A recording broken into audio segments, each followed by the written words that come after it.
doctora, y bienvenida. Muchas gracias. Buenas tardes, chicos, a todos. Pues vamos a ver este tema que es bastante interesante. Tiene una incidencia.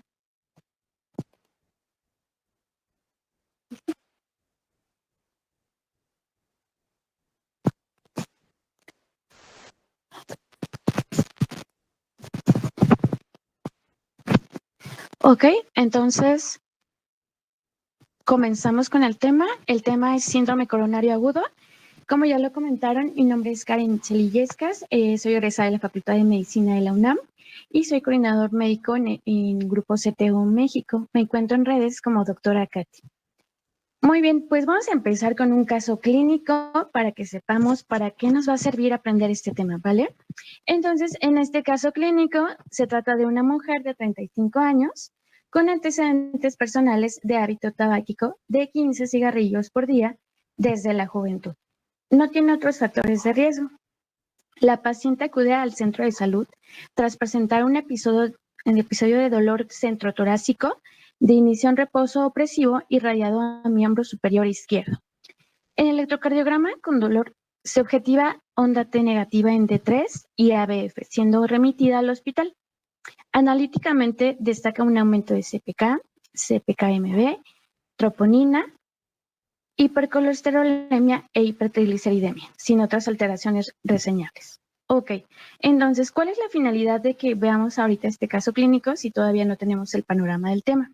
Bueno, como podemos ver aquí, ya podemos ir identificando ciertos factores de riesgo que van a contribuir a que la enfermedad se presente en una paciente en la que podríamos pensar que no tiene tantos factores de riesgo, pero recordemos que en el embarazo se dan muchas alteraciones en el metabolismo. Es una mujer aparentemente joven, pero tenemos que tomar en cuenta también el hábito tabáquico, ¿vale? Entonces, me interesa que en este casito clínico, más adelante vamos a ver cuál sería la resolución, cuáles serían los estudios que tendríamos que pedir de forma secundaria para complementar el electrocardiograma y cuál sería el seguimiento, ¿vale? Entonces, vamos a empezar conceptualizando el síndrome coronario agudo. Como todos saben, el síndrome se refiere a un conjunto de signos y síntomas que son atribuibles a una etiología en particular. En este caso vamos a tener que el síndrome se atribuye a una isquemia aguda del miocardio. En general va a tener distintas etiologías, pero la más frecuente, el 90% de los casos, se va a deber a la ruptura o a la erosión de una placa de ateroma. ¿Qué es eso de placa de ateroma? Bueno, aquí están viendo un esquemita muy gráfico, pero ahorita lo vamos a describir a fondo para que se entienda un poquito más. Y claro, en relación con nuestro caso clínico que estábamos identificando que por ahí nuestra paciente presentaba alta cantidad de colesterol y triglicéridos, ¿ok? Bueno, entonces, como decíamos, casi siempre se va a deber este síndrome a una ruptura de la placa de ateroma y como consecuencia a una formación de un trombo que va a obstruir total o parcialmente la arteria coronaria implicada. ¿Por qué nos importa si es total o parcialmente? Porque de ello depende la sintomatología, es decir, qué tan grave o qué tan afectado va a llegar ese paciente y claro, la urgencia que tenemos en determinar el diagnóstico específico para derivarlo al servicio que le corresponde. Nosotros como médicos de primer contacto tenemos una responsabilidad muy grande en el sentido de detectar este tipo de pacientes. Bueno, ¿qué tenemos en cuanto a la epidemiología? Tenemos que según la Organización Mundial de la Salud, las enfermedades cardiovasculares son la principal causa de muerte en el mundo. Ahora, siendo un poquito más específicos con nuestra población, que ahorita vamos a tratar de especificar un poquito más, lo que sucede en América Latina y el Caribe es que representa el 31% del total de las defunciones. ¿Por qué creen que pase esto, chicos? Bueno, en general tenemos que, y más ahorita en el contexto de la pandemia, ¿no? Todos, la mayoría, estamos ahorita ya sea tomando clases virtuales, en home office, y de por sí tenemos características genéticas que nos hacen tener una mayor predisposición a las enfermedades metabólicas, y ahora a eso súmenle el sedentarismo. El sedentarismo, por otra parte, nuestra alimentación, que pues sí, como en la mayor parte de América Latina se tiene esta alimentación que es rica en grasas saturadas y por lo tanto esto va a generar ciertos estos cambios en los hábitos de la población en general, ¿no? Claro que tenemos aquí también en la epidemiología que conforme avanza la edad de estos pacientes mayores a 50 años, por decirlo así, estos factores de riesgo se van agregando y por lo tanto vamos a tener mayor incidencia de esta enfermedad. Bueno, otra cosa muy importante y en relación a lo que les acaba de comentar es que dentro de la historia clínica tenemos que hacer como médicos de primer contacto la determinación del estado psicológico y de todos los eventos generadores de estrés. ¿Por qué? Sabemos que el estrés está generado con lo que es la vía del cortisol, que también va a causar un cambio metabólico que predispone a la formación de trombos. Bueno, entonces vamos a tener que entrevistar muy bien al paciente para identificar a qué se dedica, qué edad tiene, si tiene algún antecedente dentro de su familia, un antecedente de enfermedad coronaria o algún otro antecedente que también se va agregando a esto, como diabetes, hipertensión, un índice de masa corporal superior a lo recomendado, obesidad y en general otros hábitos que son súper comunes, como el tabaquismo. También otros datos, como le contábamos hace un momento, como la edad y el sexo, también van a ser muy determinantes. Muy bien, entonces lo que les comentaba, ¿no? ¿Cómo se genera la famosa placa de atero? Bueno, pues tenemos que para empezar, aquí estamos viendo un vasito sanguíneo, una arteria coronaria, y aquí en el esquemita nos representa a ciertos factores de riesgo, como por ejemplo, aquí estamos viendo en relación a el colesterol elevado, el tabaquismo, la hipertensión arterial. ¿Qué es lo común que generan estos tres factores de riesgo? Bueno, pues van a estar generando un daño endotelial. Endo quiere decir dentro del vaso sanguíneo, ¿no? Entonces, en la capa íntima es en donde este daño se empieza a generar y bueno, tenemos que al generarse un daño en esta capa, se van a activar los factores de la inflamación, la cascada de la inflamación y por supuesto, esto va a hacer que se vayan agregando más células de la respuesta inmunitaria como respuesta a esta agresión. Pero no solamente tenemos esto. Estábamos comentando que la alta cantidad de colesterol y triglicéridos también iba a contribuir a que se fuera formando una obstrucción. ¿Recuerdan que lo dijimos al principio? Bueno, pues resulta que estas grasas, más específicamente nos referimos a LDL, se va a estar acumulando en el interior del vasito y lo que va a promover es que la respuesta inmunitaria que ya estaba, por decirlo así, activada, va a agregarse a estas gotitas de grasa que van a formar algo que histológicamente se conoce como células espumosas.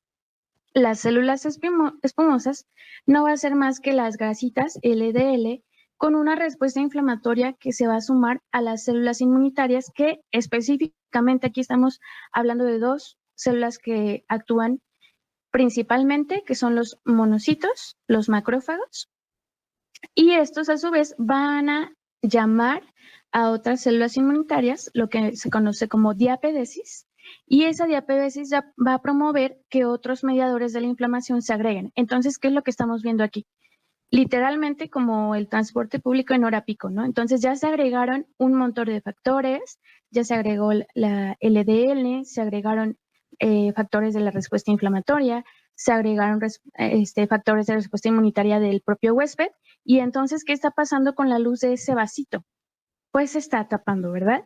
Y entonces aquí vemos que aparentemente entre más joven sea el paciente tendría menos riesgo de presentar esto, pero que vemos que a partir de los 30 años ya la respuesta inmunitaria favorece que se empiecen a obstruir las arterias y claro, a partir de los 40 años ya tenemos estas placas de ateroma que tienen más riesgo de romperse, ¿no? Y por supuesto, si se rompen, ahí ya tenemos un gran riesgo de que se forme un trombo y que ese trombo viaje a través de la circulación, generando todavía más complicaciones en ese paciente, ¿no? Entonces, de aquí parte la fisiopatología. Muy bien. Entonces, vamos a tener algo que se conoce como cascada isquémica, que precisamente lo va a provocar esa plaquita que está obstruyendo el paso de la sangre y por lo tanto del oxígeno. Aquí les muestro una gráfica que está relacionando la magnitud de la isquemia, que se refiere a qué tanto estamos obstruyendo el paso de la sangre, y en relación con la duración que tiene esa isquemia. Como vemos aquí, una curvita se va elevando y lo primero que va a suceder es que a través de ese daño, cuando la sangre, el sistema circulatorio empieza a detectar que se está alterando la oxigenación, empieza a activar mecanismos anaeróbicos y por lo tanto aumentar la oxidación de lo que corresponde a las grasas. Esto se conoce como la activación del metabolismo anaeróbico. La activación del metabolismo anaeróbico, por supuesto que va a producir aumento de los radicales oxidativos y esto va a generar que haya disfunción diastólica, ¿vale? Si esto sigue progresando, va a afectar también la función sistólica y por lo tanto aquí es donde ya podemos detectar a través de un electrocardiograma las alteraciones del segmento ST y por supuesto eso ya nos va a causar una sintomatología en el paciente mejor conocida como angina, ¿vale? Y bueno, aquí tenemos otro esquemita en relación a la fisiopatología que les estaba describiendo. Tenemos aquí que hay inflamación local, ya dijimos que es sistémica porque se activa toda la cascada de inflamación y vamos a empezar a tener un daño progresivo, ¿ok? Eso es lo que es muy peligroso porque esta enfermedad coronaria rápidamente se puede convertir en un síndrome coronario agudo, que aquí lo que vemos es que si vemos este vasito del principio con el último, es que está casi totalmente obstruido y por supuesto esto ya condiciona que pueda haber un síndrome coronario agudo como tal. Ahora, pasando específicamente a lo que corresponde a la cardiopatía isquémica, este cuadrito se los muestro para que nos podamos situar en la patología que ahorita tenemos porque, como les dije al principio, el síndrome coronario agudo agrupa varias entidades. Entonces tenemos que la clasificación, aquí nos vamos a guiar por las guías europeas, que son, digamos que las guías reconocidas mundialmente, y de ahí es en donde parte toda la clasificación y todo el tratamiento que vamos a dar a nuestro paciente. Bueno, desde este punto de vista tenemos dos tipos de enfermedades coronarias. La enfermedad coronaria estable, que es la que está aquí en el cuadrito naranja, y de la cual se deriva la angina crónica estable. En contraste, tenemos ya como tal los síndromes coronarios agudos que van a pertenecer, estos se los puse en amarillo porque son los principales y para fines de las guías europeas son los que consideran estas guías. La angina inestable, en primer lugar, el ascenso persistente del segmento ST, que correspondería al infarto agudo transmural, y el infarto sin ascenso persistente del ST, que aquí vemos cómo van a encontrar las abreviaturas, sobre todo para fines de examen y de las guías, ¿vale? Entonces, lo primero que tenemos que aprender es a diferenciar precisamente la angina inestable de los infartos, para lo cual nos vamos a abocar en lo siguiente.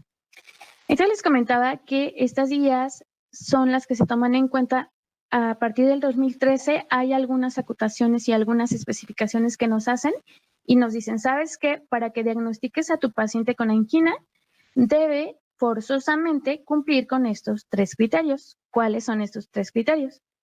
Bueno, para que se considere angina típica estable, es principalmente el dolor típico. ¿Cuál sería este dolor típico? Ya saben, el paciente que llega con oprimiéndose el pecho, que es el dolor típico retroesternal opresivo, que se puede irradiar a la mandíbula, o también en distintas bibliografías van a encontrar que se irradia al brazo, ¿no? Típicamente se dice que a brazo izquierdo, pero distintas bibliografías nos comentan que también a cualquier brazo es indistinto. Eso ya lo debemos de detectar nosotros como un signo sugestivo. El segundo criterio sería que este dolor sea generado por algún tipo de estrés, como por ejemplo, ¿qué se les ocurre? Lo más común es que sea el ejercicio, ¿no?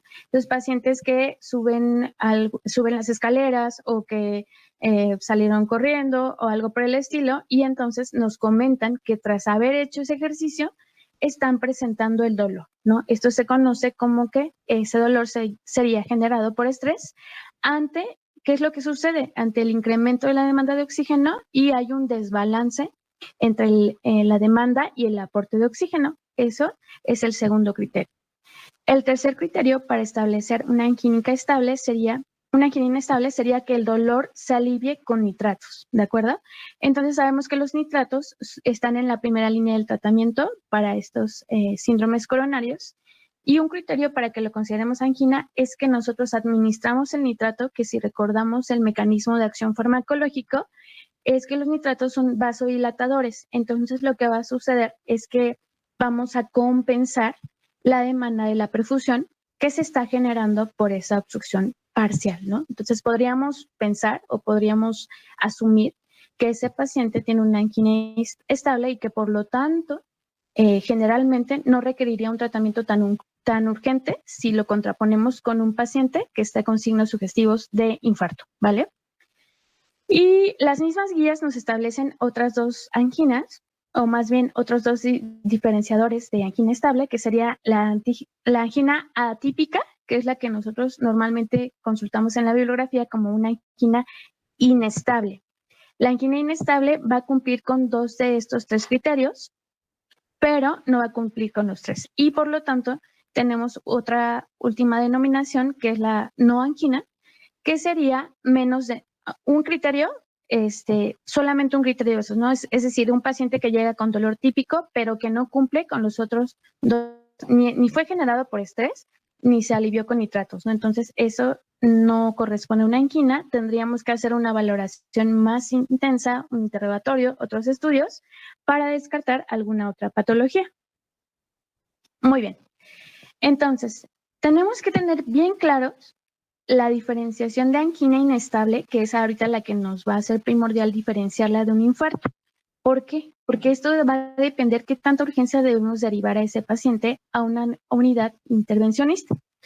Entonces, tenemos que algo que se toma en cuenta y que ustedes van a encontrar en la bibliografía como CCS es la clasificación de la angina de pecho según la Sociedad Canadiense de Cardiología. Esta clasificación es funcional. Quiere decir que va a ir avanzando en base a qué tan limitada está la actividad física para ese paciente. De tal forma que en el estadio 1 estamos hablando de un paciente que con la actividad física ordinaria no presentaría el dolor. Y en la 4 estaríamos hablando de un paciente que pues incluso en el reposo puede presentar este dolor, ¿vale? ¿Por qué me interesa que conozcan esa clasificación? Porque es también alguno de los criterios que de forma clínica vamos a identificar para nosotros poder estadificar a ese paciente como una angina inestable, ¿vale? Entonces, algunas características que debe tener este dolor es que sea prolongado. ¿Qué quiere decir eso? El paciente siempre te va a decir poco, mucho, pero para cuantificarlo bien, la angina prolongada se considera aquella que dura más de 20 minutos en reposo, ¿de acuerdo? Otro de los criterios es que esa angina inestable sea o se considera de novo. ¿Qué quiere decir de novo? Que es menor a 3 meses de aparición y que sea de gran intensidad. O sea que si lo correlacionamos con esta clasificación que acabamos de ver, tendría que caer en una clasificación 2 o 3, que se refiere a limitaciones leves o marcadas, pero que ya son con la actividad física, ¿ok?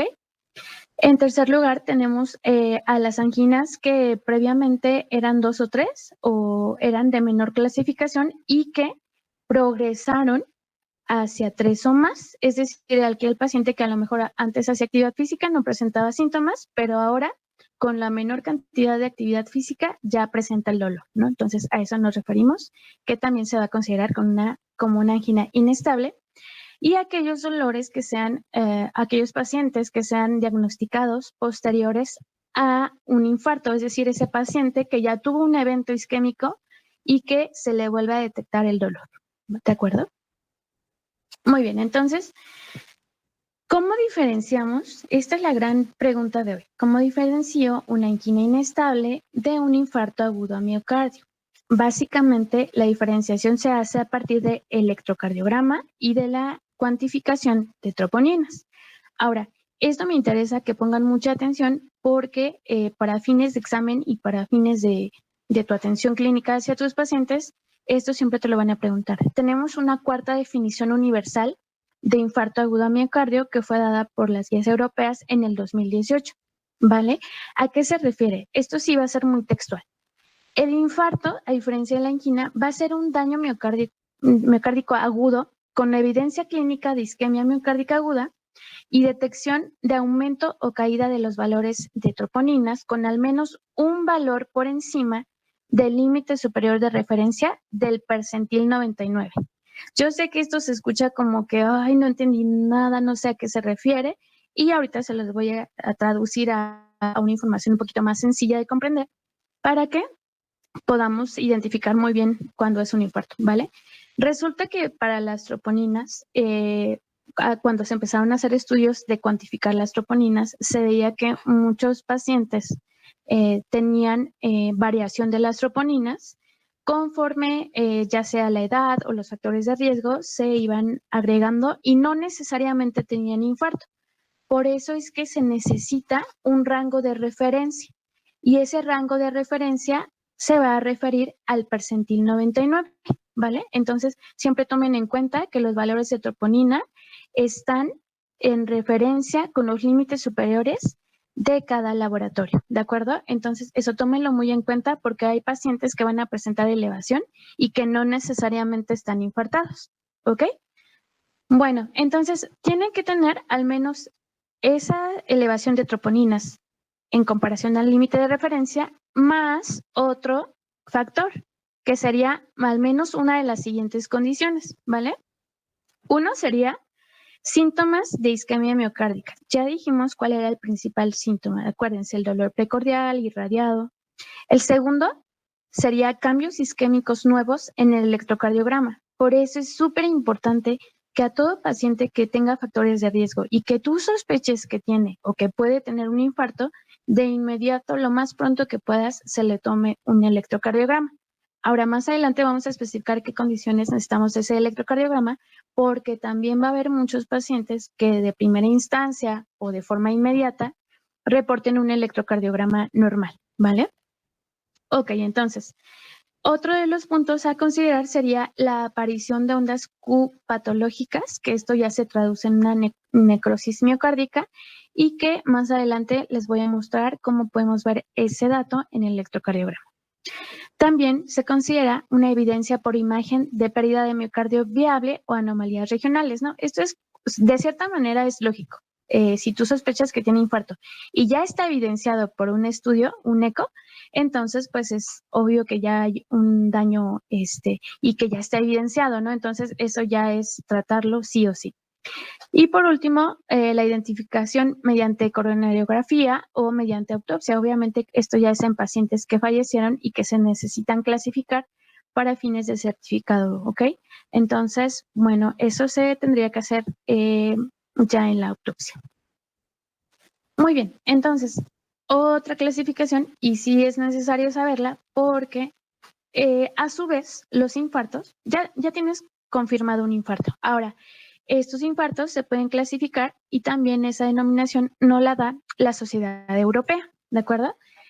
Esa clasificación va a dividir a los infartos de acuerdo a la etiología. Es sencilla. El infarto tipo 1 es en relación con una ruptura aterotrombótica que les comentaba que es el 90% de los casos. El infarto tipo 2 se debe a un desequilibrio miocárdico entre el aporte y la demanda de oxígeno. Si recuerdan, al principio vimos una balanza que prácticamente quien va a generar este desequilibrio van a ser los factores de riesgo, ¿no? Aquella persona que era hipertensa grave, que no se controlaba, que no tomaba medicamento.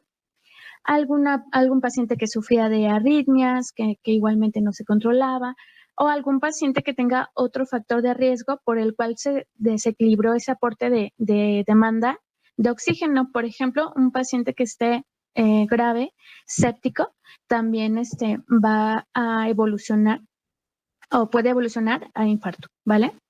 En el tipo 3 sería la muerte cardíaca como tal en pacientes con síntomas compatibles con isquemia y cambios isquémicos, presupuestamente en el electrocardiograma antes de disponer los valores de troponina, ¿no? Entonces son aquellos pacientes que llegan por muerte súbita.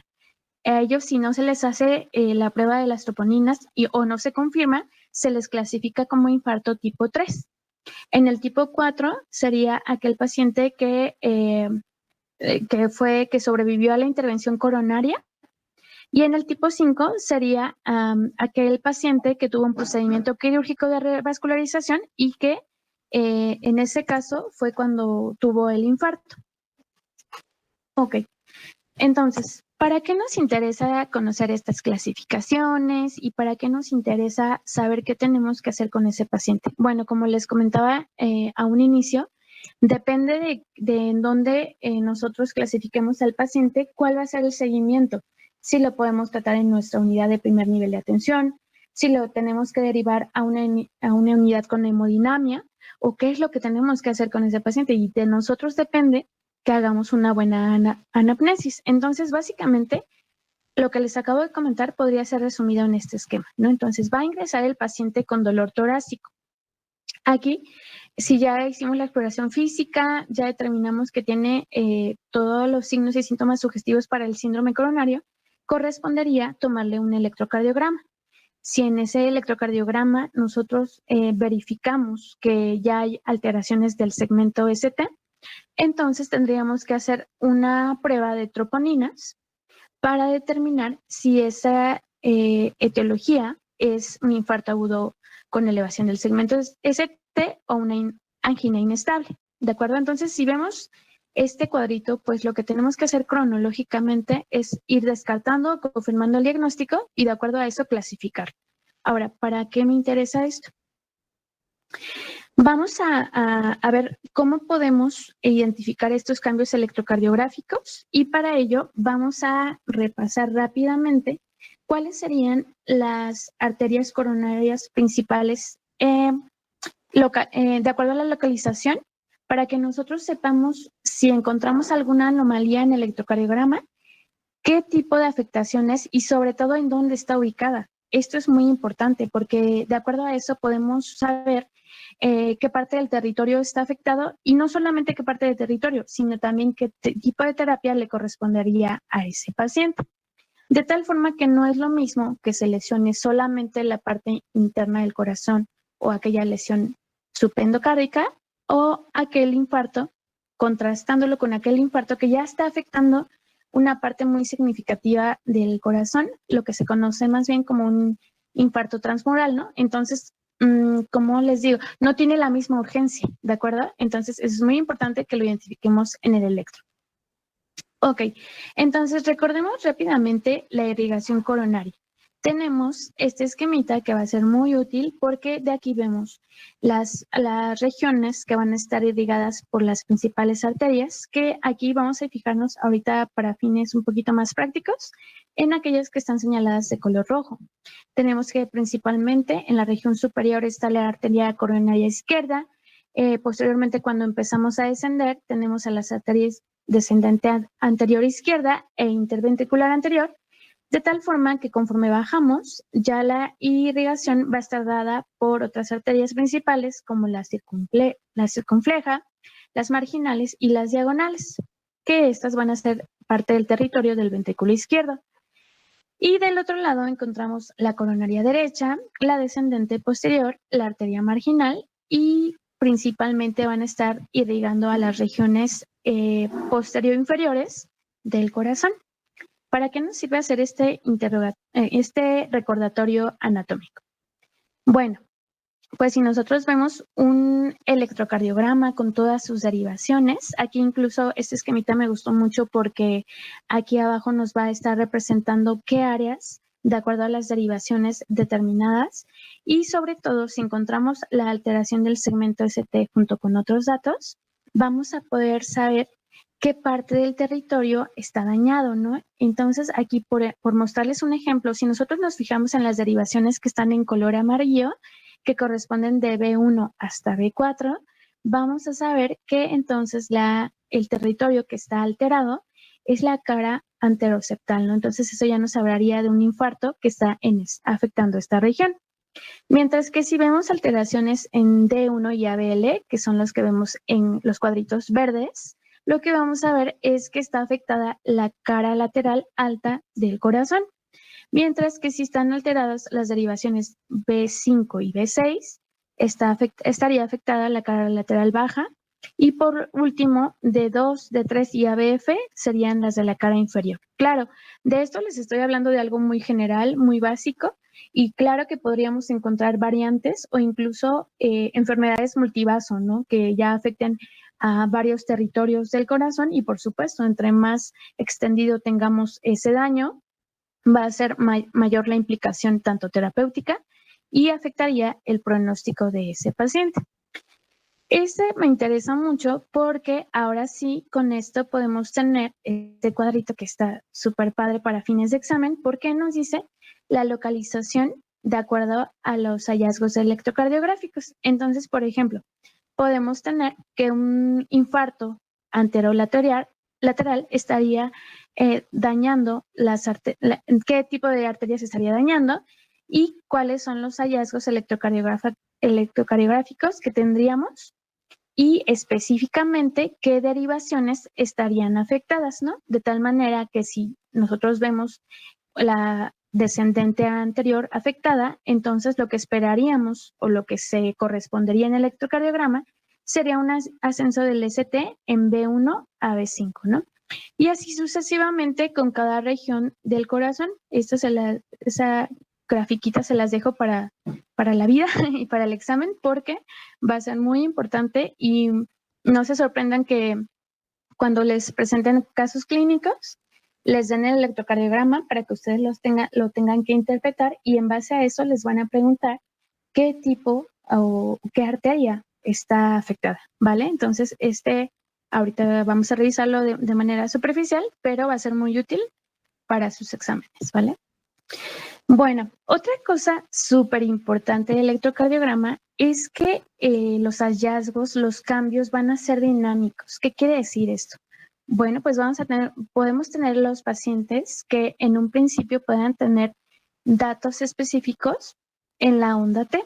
Son los que primero se van a presentar. Estos datos en la onda T suceden de segundos a minutos y en este esquemita pueden ver que lo que encontraríamos en la onda T serían ondas picudas, ¿no? O hiperagudas, también lo reporta la bibliografía así. Esto va a ser en los primeros minutos, pero dijimos que los cambios electrocardiográficos son dinámicos. ¿Qué quiere decir dinámico? Que conforme progresa van a estar cambiando y de tal forma que después vamos a encontrar la elevación del segmento o la depresión del segmento ST, dependiendo si el daño fue epicárdico o si fue endocárdico, ¿vale? También respecto a esa denominación, ahorita les voy a hacer una especificación que viene en la última guía europea para que no nos confundamos con esa parte. Posteriormente, cuando hacemos nosotros un control electrocardiográfico después de algunas horas, vamos a encontrar ya como tal, en algunos pacientes que sí están infartados, vamos a encontrar la onda Q patológica. Esto ya se reporta a partir de 8 horas aproximadamente, dependiendo qué tanto abarcó el territorio dañado. Y bueno, eso es muy importante porque supongamos que te llega un paciente con dolor torácico y tú le tomaste su electro y salió relativamente bien o salió incierto. Y entonces, ¿cuál sería la indicación ahí? ¿Que lo vas a mandar a casita?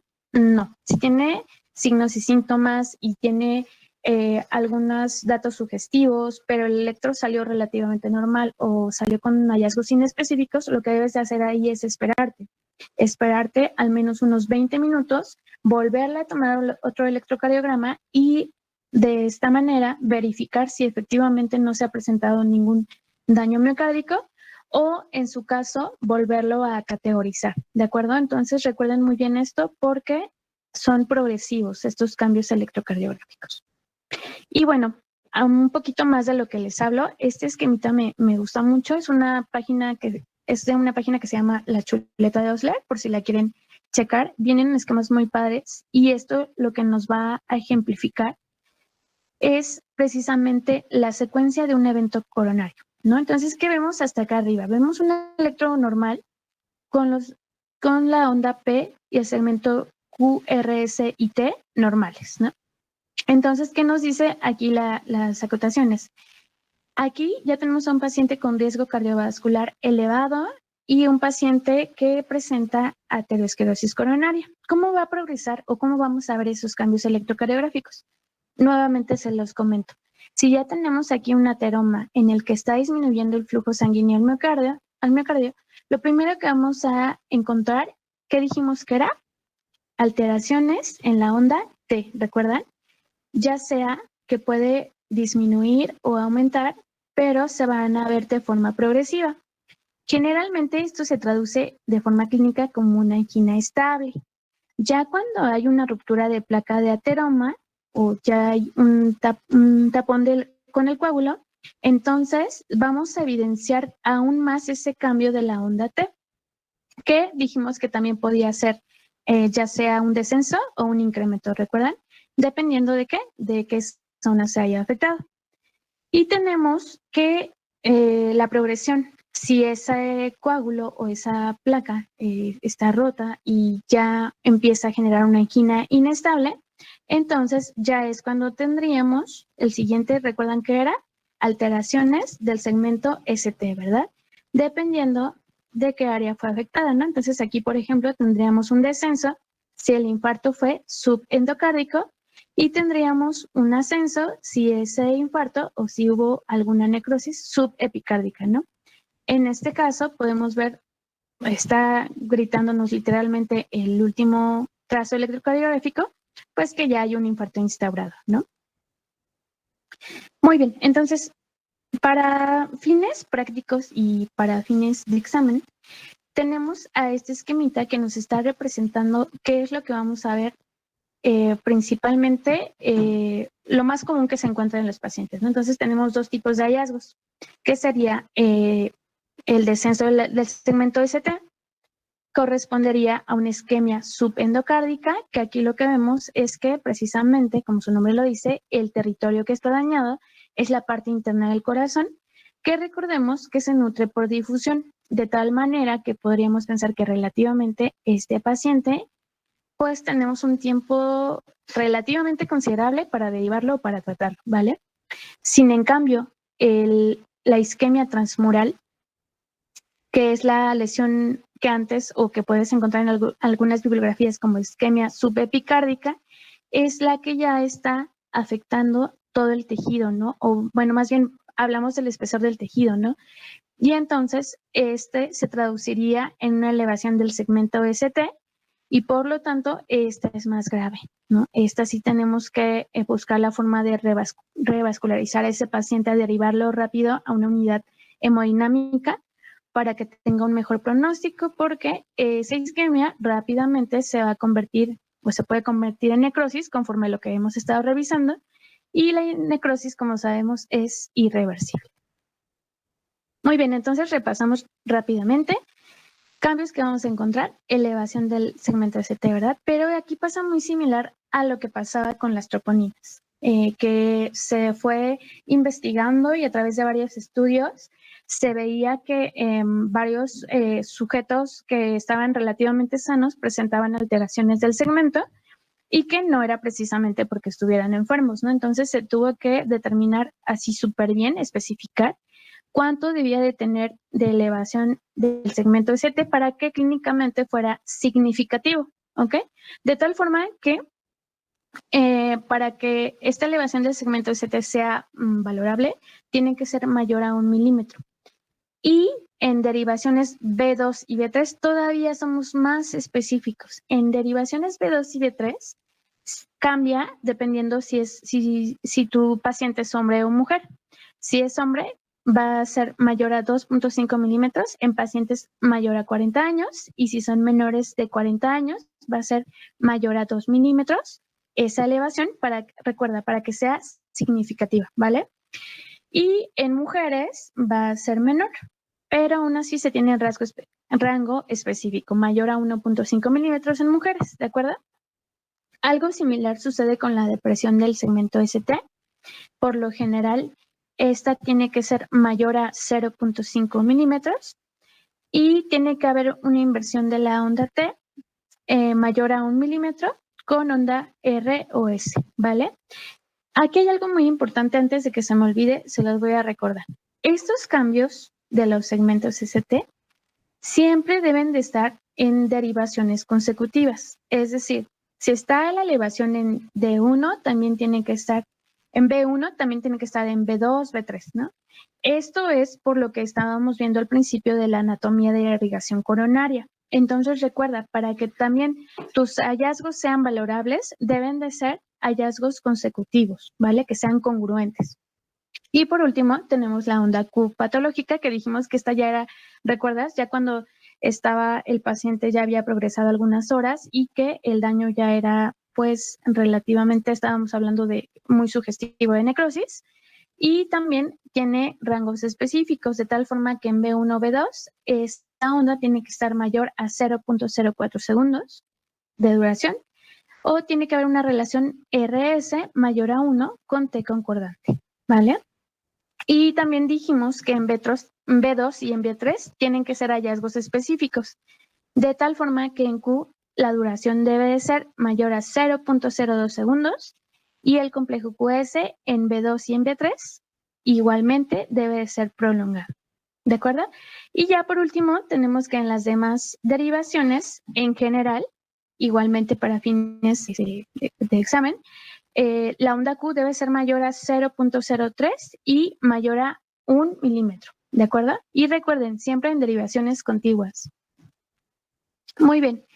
Vamos a ver también esta parte de los biomarcadores rápidamente para que pasemos al tratamiento. Bueno, entonces, aquí hay algo muy importante. Esta determinación de troponinas nos va a ayudar para que nosotros podamos diferenciar a nuestro paciente. Esto ya lo habíamos comentado en un principio, ¿recuerdan? Entonces tenemos que si hay un paciente con daño sugestivo y aparte tiene las troponinas positivas, bueno, entonces eso ya va a ser un infarto agudo a miocardio sin elevación al ST, ¿de acuerdo? Y si lo contraponemos con una seriación, ese mismo pacientito, pero con seriación de troponinas negativas, entonces estaríamos hablando de una angina inestable, de tal forma que sí van a ser muy necesarios estos biomarcadores, pero también tienen ciertos criterios, ¿de acuerdo? Entonces, ¿cuál es la enzima cardíaca que más nos va a ser útil para diagnosticar al paciente? Va a ser la troponina cardíaca de alta sensibilidad. Aquí me interesaba mucho decirles esta parte porque ustedes saben que la medicina se va actualizando. Entonces, anteriormente nos hablaban de la utilidad de CK y CKMB. Sin embargo, en los últimos estudios y en los últimos consensos ya se ha comentado que la CK y la CKMB no van a ser útiles, al menos no para el diagnóstico de síndromes coronarios agudos. Recuerden, entonces siempre vamos a solicitar troponinas, ¿de acuerdo? Entonces, este es el marcador más útil y eficiente. Muy bien, entonces también tenemos algo que va a conocerse como una toma de troponinas seriada. Ajá. Esto se refiere a que lo mismo que sucedía con el electro va a suceder con las troponinas. No siempre se reflejan los cambios inmediatamente. Entonces, los algoritmos te sugieren que debes de tomar una prueba de troponinas al inicio del dolor y posteriormente repetir a la 1 o a las 3 horas, dependiendo de los resultados que hayan cuantificado en ese paciente, ¿de acuerdo? Entonces tenemos que cuál va a ser el porcentaje representativo en esas troponinas. Un incremento a las 3 horas de troponinas superior al 20% nos va a indicar un diagnóstico muy sugestivo de infarto, mientras que un incremento del 50% cuando la primera determinación es menor o igual al límite de rango de referencia, igualmente nos va a determinar que ese paciente muy sugestivo de síndrome coronario agudo. Entonces, es muy importante que tomemos en cuenta que tenemos que hacer un control seriado para que no descartemos o no confirmemos a ese paciente antes de que los biomarcadores estén reflejados. Ahora, de esto también va a depender que nosotros tengamos que instaurar el manejo agudo para un síndrome coronario agudo, o bien si las troponinas no cambiaron, no se modificaron y el dolor y los signos y síntomas desaparecieron, entonces ya podríamos dar de alta a ese paciente con su posterior control, ¿no? Entonces es súper importante esta determinación porque de ello depende el manejo, ¿vale? ¿Y cuál va a ser el manejo agudo? Bueno, aquí vemos dos esquemitas que son muy gráficos y que probablemente te van a servir. Antes solamente poníamos la Mona Lisa, para indicarte cuál iba a ser el manejo agudo, ¿no? Pero ahora ya sabemos que no va a ser suficiente la Mona y que vamos a necesitar también BB. ¿A qué se refiere esto de BB y de Mona? Bueno, tenemos un tratamiento inicial súper importante. El BB significa o se refiere, es una mnemotecnia que hace alusión a beta bloqueador, bloqueador del receptor de ADP y estatinas. ¿Por qué se dice que estos tratamientos complementan a lo que antes conocíamos como MONA, ¿no? MONA se refiere a un acrónimo que hace alusión a morfina, oxígeno, nitratos y aspirina. Sin embargo, hoy día se sabe que no va a ser suficiente esta terapia y que incluso debemos recomendar el uso de beta bloqueadores, ¿ok? El uso de beta bloqueadores no se va a hacer de forma indiscriminada. Entre más selectivo puedas ser con tus beta bloqueadores, tenemos que, por ejemplo, puedes utilizar el atenolol, que va a ser de utilidad en esta entidad, ¿vale? El bloqueador del receptor de ADP hace alusión a aquellos fármacos que van a inhibir la agregación plaquetaria, por ejemplo, como el clopidogrel, y por último, las estatinas, que se ha demostrado que benefician al paciente en cuanto a los riesgos de la hipoxia. Y si lo contraponemos contra la terapia que antes se tenía entendida, que sería morfina, vemos que tanto la morfina como el oxígeno no se tienen que dar de forma indiscriminada, ¿vale? La morfina solamente se va a dar en pacientes que no se les haya retirado el dolor con los nitratos. El oxígeno solamente se va a dar en pacientes que estén oxigenando menos del 90%. Los nitratos van a ser el primer tratamiento, el tratamiento de elección en aquellos pacientes que estén con dolor agudo. Y por último, la aspirina, que sí sabemos que está ya recomendada en todos los pacientes.